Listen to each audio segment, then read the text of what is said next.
Patrick Roger, Cécile de Ménibus. 7h47, le petit déjeuner politique. Ce matin, c'est Jean-Paul Garot, député européen, candidat Rassemblement National au régional en Occitanie. Bonjour Jean-Paul Garot. Bonjour. Dedans avec les miens, dehors en citoyen. C'est la nouvelle campagne de communication pour appeler à la vigilance face au Covid. C'est un bon message, c'est un bon slogan ou pas? Écoutez, c'est un nouveau message, un nouveau slogan, un revirement nouveau. Enfin, tous les jours, il y a du nouveau. Et donc, tout ceci, bien sûr, rend les Français dans des situations complètement particulières. Ils ne savent plus à quoi s'en tenir. Donc, si vous voulez, au-delà des messages, ce qui compte d'abord et avant tout, ce sont bien sûr la gestion de cette maladie, puisqu'il ne s'agit pas véritablement d'une épidémie, mais d'une maladie. Je ne veux pas rentrer sur le terrain médical, ce n'est pas mon domaine, mais ce qui est certain, c'est que maintenant, les Français ne s'y retrouvent plus. Ils n'ont plus confiance dans le gouvernement depuis longtemps.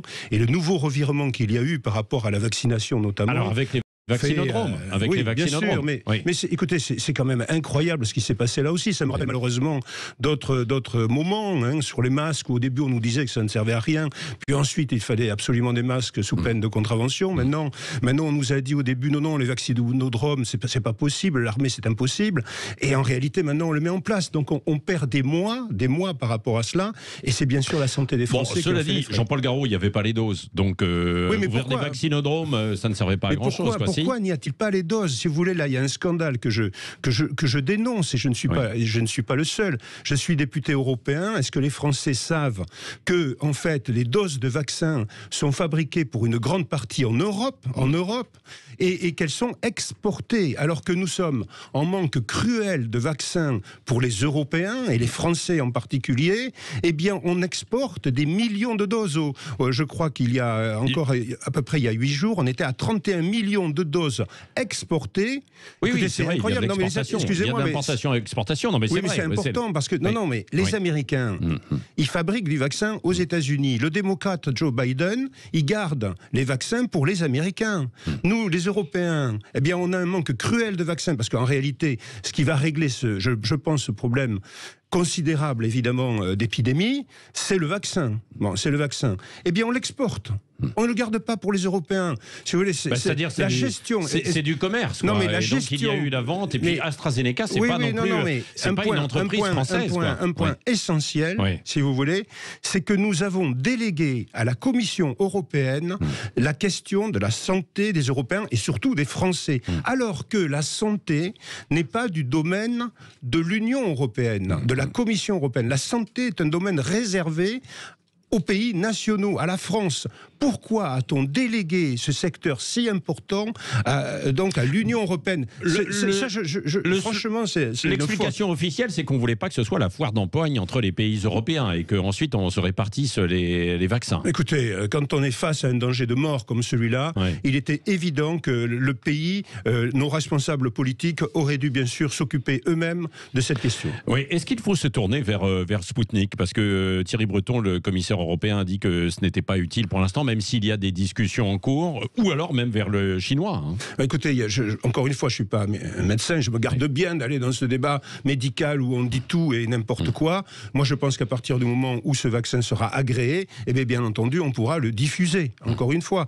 Mais je vous dis, pourquoi on fait partir des vaccins alors qu'on en a à disposition, un mot aussi sur la stratégie autour du confinement, qui n'est pas un confinement. Est-ce que ce sont quand même globalement des bonnes mesures qui ont été prises, c'est-à-dire d'essayer d'inviter les Français à ne pas trop sortir, sans paralyser totalement l'économie? Non, mais le gouvernement qui est toujours en retard sur l'événement, si vous voulez, on n'a jamais un coup d'avance, on a toujours un coup de retard.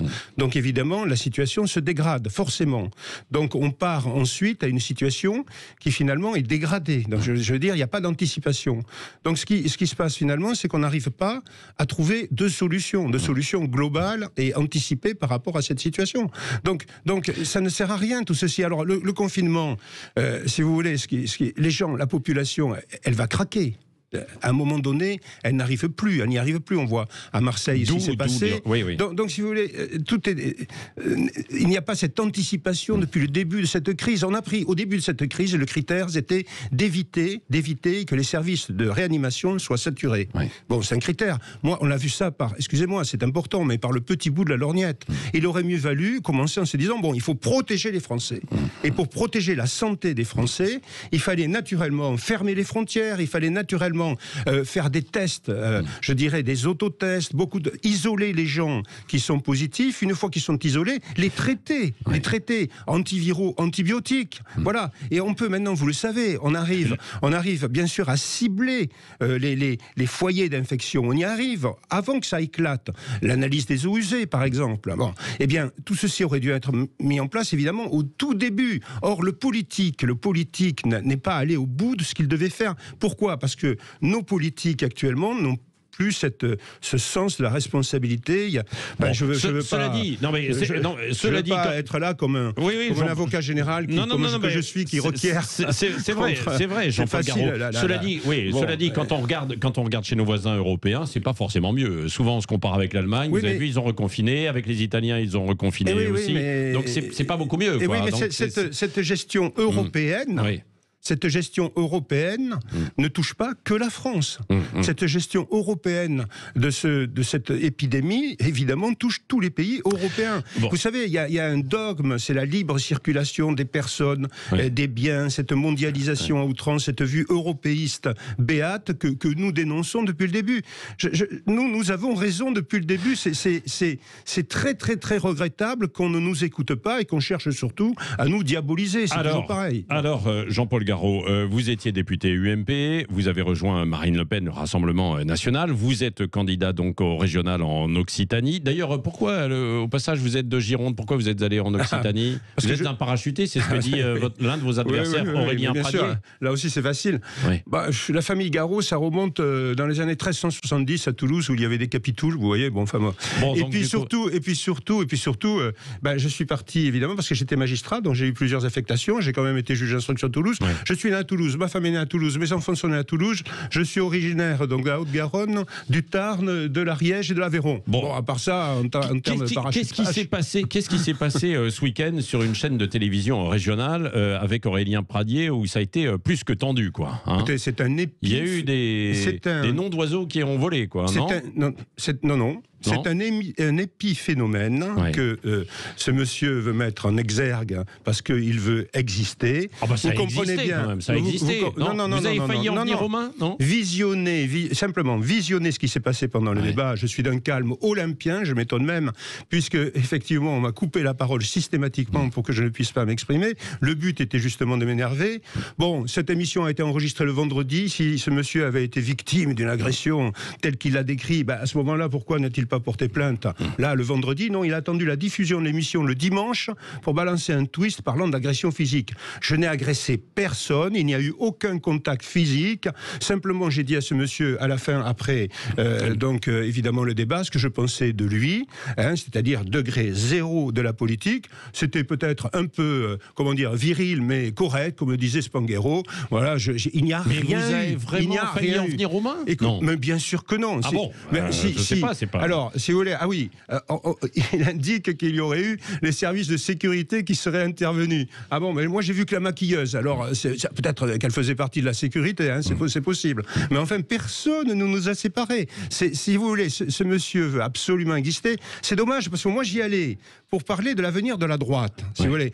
La droite, la gauche, c'est fini. Ce sont des partis moribonds. Ils veulent exister, ils se croient encore des partis de gouvernement. Non, le débat n'est pas à ce niveau-là. Et moi, je voulais simplement il y a la gauche avec Carole Delga qui existe, les socialistes, évidemment, c'est Hollande, etc. Enfin bon. Mais je voulais simplement faire comprendre aux gens que maintenant, il faut se retrouver, se réunir, puisque, simplement, en Occitanie comme ailleurs, ce que nous représentons, les idées que nous portons, sont majoritaires. Donc, elles sont majoritaires. Donc demain, c'est-à-dire, très simplement, quand on analyse les résultats électoraux de toutes les dernières élections, il y a une montée de ce que nous disons, des idées fondamentales, de ce souverainisme, de ce localisme, de l'environnement, de la protection, etc., de tout ce qu'on a. Eh bien, pourquoi on n'arrive pas à s'entendre entre gens intelligents? Alors, justement, Marine Le Pen a lancé... Je ne suis pas tombé sur quelqu'un d'intelligent. Marine Le Pen a lancé hier l'Avenir français. C'est un nouveau parti allié qui accueille notamment des ex de Debout la France qui ont quitté Dupont-Aignan. Est-ce que vous souhaitez accueillir comme ça d'autres personnalités venant des rangs de la droite classique, et notamment par exemple de vos anciens amis de l'UMP? Mais bien sûr. Aujourd'hui des LR. Je suis en relation souvent avec eux. Oui. Tout le monde me dit en privé que j'ai raison. C'est-à-dire que j'ai raison, j'ai raison. mais qu'ils n'osent pas. Alors pourquoi ils le disent en privé et pas en Parce public? qu'ils n'osent pas. Parce que, si vous voulez, il manque un peu de courage, voilà, à la classe politique. Moi, je suis là où je suis en étant resté le même. Oui. Vous voyez ? Ce sont exactement les mêmes convictions que j'ai. Quand j'ai commencé, moi d'abord j'ai fait une carrière professionnelle, je suis magistrat, je ne suis pas un politique. Mais ensuite, quand j'ai décidé de faire la politique, je suis resté toujours avec ces mêmes convictions. Cette fibre un peu RPR, Pasqua, Oui, pourquoi vous n'êtes pas resté à LR? Mais parce que le LR n'est plus du tout le LR que j'ai connu. Si vous voulez, il y a eu une évolution terrible, on l'a vu. Bon, on l'a vu. Moi, j'ai beaucoup soutenu Nicolas Sarkozy et puis François Fillon. Mais on a vu qu'on n'a pas rempli les promesses qui avaient été faites donc à nos concitoyens. Donc j'ai créé la droite populaire avec Thierry Mariani pour que, à l'époque en 2010, pour pousser en quelque sorte notre majorité à aller au bout des promesses électorales de 2007. Bon, on n'y est malheureusement pas arrivé. Donc maintenant, je peux vous assurer que je suis heureux bien sûr de contribuer directement politiquement et puis sur le fond, parce qu'on travaille beaucoup sur le fond. Moi en particulier sur les questions régaliennes naturellement. Et j'invite tous les gens sincères à nous rejoindre. Alors, je ne demande pas ce qu'on a. Est-ce qu'ils vont rentrer? Ils frappent à la porte, mais est-ce qu'ils vont rentrer? C'est LR. Est-ce que vous pensez que d'ici un an, d'ici cette campagne, écoutez, déjà, je peux vous dire que... Est-ce que vous avez quelques noms à nous donner? Déjà, je peux vous dire que sur les listes que je compose, que je suis en train de composer, il y a des gens, bien entendu, qui viennent des LR et d'autres horizons. Ce sont des gens qui, d'abord et avant tout, mettent de côté finalement leur appartenance politique. Il y en a plein aussi qui n'ont pas d'appartenance politique particulière et qui me rejoignent, qui viennent d'horizons et pas que de la droite. Bon, pas de nom. Vous comprenez que je ne peux pas vous donner là maintenant des noms, mais vous le verrez bientôt. Et quand vous m'inviterez, au moment où je vous donnerai tous les noms. Dernière question avec Cécile Ménibus, Jean-Paul Garot. Oui, vous l'avez dit, vous êtes un ancien magistrat. Marine Le Pen l'a répété, si elle arrivait au pouvoir, vous serez son ministre de la Justice. Et justement, l'actuel garde des Sceaux, Éric Dupond-Moretti, n'arrête pas de fustiger justement Marine Le Pen en la traitant de menteuse, d'incompétente. Qu'est-ce que vous avez envie de lui répondre? C'est de la haine, en fait. C'est de la diabolisation et il n'y a rien sur le fond. Voilà. Moi, il est certain que si cet honneur m'est fait, là, je pense plutôt que je ne serai pas applaudi par les prisonniers lors de ma première sortie, ça c'est sûr. Je pense aussi que je renforcerai bien sûr l'institution naturellement, et je pense aussi que je ferai en sorte que les enquêtes soit efficace, tout en bien entendu donc ménageant les droits de la défense. Ça va de soi. Monsieur Dupond-Moretti n'arrive pas à se débarrasser de sa robe d'avocat pénaliste. Il a toujours été en opposition avec la magistrature dans les cours d'assises, et en particulier par rapport aux avocats généraux, par rapport aux procureurs. Donc il est en train actuellement de régler des comptes, si vous voulez, quelque part. Bon, c'est un peu adouci, non? Mais oui, mais regardez, enfin moi je veux dire, Monsieur Dupond-Moretti actuellement fait l'objet, alors bien sûr je respecte la présomption d'innocence, mais d'une enquête par la Cour de justice de la République pour prise illégale d'intérêt dans ses fonctions d'avocat. Et chose unique dans l'histoire de la République, eh bien le Premier ministre a été dans l'obligation de prendre un décret pour enlever, je dirais, une partie des compétences du ministre de la Justice pour se les attribuer à lui, Premier ministre, pour qu'on ne continue pas dans ce risque de conflit d'intérêts. Oui, mais ça continue. Si vous voulez, ça montre quelque part... L'enquête est... Oui, non, mais je dis pas, je ne sais pas, c'est une enquête, présomption d'innocence, etc. Ouais. Mais ne serait-ce que cela, et quand même montre bien que M. Dupond-Moretti n'arrive pas finalement à se débarrasser de cela. Il aime, si vous voulez, il a présenté récemment une réforme de la justice dont on n'a pas le texte. Mais ça veut dire que c'est un mauvais ministre de la Justice. En tout cas, c'est un ministre de la Justice qui ne va pas dans le sens, évidemment, qu'il faudrait, notamment pénal, qui donne l'impression de travailler avec le ministre de l'Intérieur en parfaite entente, mais les conceptions sont évidemment radicalement différentes.